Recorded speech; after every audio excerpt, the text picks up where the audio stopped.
Okay, second, when fx is means right hand side of the equation 2 is of the form x to the power m y to the power n, और जो f हमारा दिया गया है वह algebraic function हो जिसे हम लोग इंटीग्रेट कर सकें.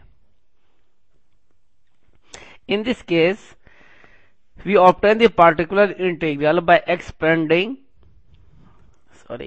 this equal to phi d dash in an ascending power of d और d dash by d.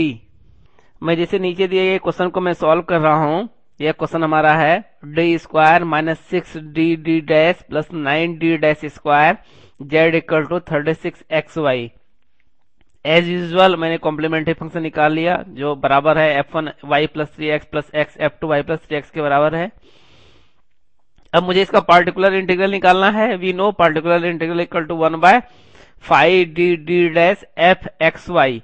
यह हमारा एफ एक्स वाई जो दिया गया है वो 36xy के बराबर है और फाई डी डैश हमारा है D square minus 6d dash plus 9d dash square के बराबर. इसको हम क्या लिख सकते हैं, ये d minus 3d dash square लिख सकते हैं 36xy.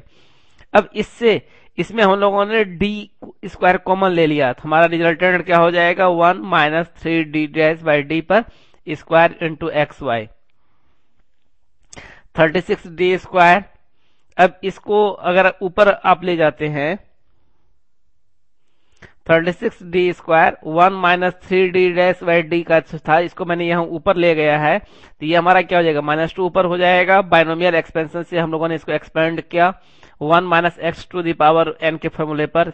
माइनस एन के फॉर्मूले हमारा जाएगा 1 plus N X 2 into 3 6d dash by D. और आगे हम एक्सपेंड इसीलिए नहीं कर रहे हैं क्योंकि हमारा यह डी डैश से ऊपर जैसे डी डैश स्क्वायर अगर नेक्स्ट टर्म होता है तो उसके रिस्पेक्ट में अगर ये 0 हो जाएगा, इसलिए हम आगे एक्सपेंड नहीं कर रहे हैं. 36d square. अब इसके मल्टीप्लाई कर रहे हैं 1 से मल्टीप्लाई हुआ X Y plus you must remember D dash stands for del by del X, इसलिए एक बार इसका पार्शियल डिफरेंशिएशन एक्स वाई का y के रिस्पेक्ट में हमारा रिजल्टेंट हो गया x. और 1 बाय डी किसके लिए स्टैंड करेगा, इंटीग्रेशन के लिए. इसलिए नेक्स्ट में 36 by D square X Y और 1 ये जो d हमारा दिया गया था integration of x that is X square by 2. इससे हमारा यह हो गया 1 बाई डी स्क्वायर का मतलब क्या, 2 बार इंटीग्रेशन x के रिस्पेक्ट में. इसको 2 बार इंटीग्रेट x के रिस्पेक्ट में किए तो हमारे पास यह रिजल्ट आ गया. मीन्स ये हमारा पार्टिकुलर इंटीग्रल हो गया. Therefore complete solution equal to CF जो हम लोग यहां निकाल चुके हैं and particular integral that is this. There is a mistake. यहां हम लोगों ने d dash equal to del by del X लिखा है. ये नहीं होकर d dash stands for del by del Y और d हमारा स्टैंड करेगा डेल बाय डेल एक्स के लिए और 1 बाय डी का मतलब हो जाएगा integration with respect to x.